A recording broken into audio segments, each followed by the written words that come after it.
సికింద్రాబాద్లోని Gandhi medical కాలేజీలో MBBS 2వ సంవత్సరం చదువుతున్న రేహాన్ ప్రకాష్ తన పుట్టినరోజు సందర్భంగా వన్యప్రాణి సంరక్షణ సంక్షేమం పట్ల గొప్ప చైతన్యాన్ని ప్రదర్శించారు.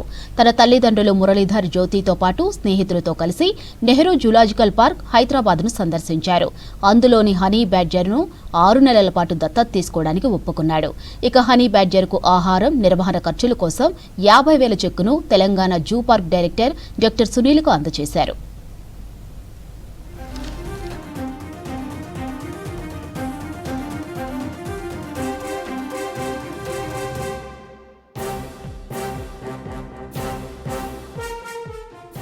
వన్యప్రాణి సంరక్షణలో భాగస్వామ్యం కావాలనే ప్రేరణ తన తండ్రి నుంచి వచ్చిందన్నారు రేహాన్ ప్రకాష్.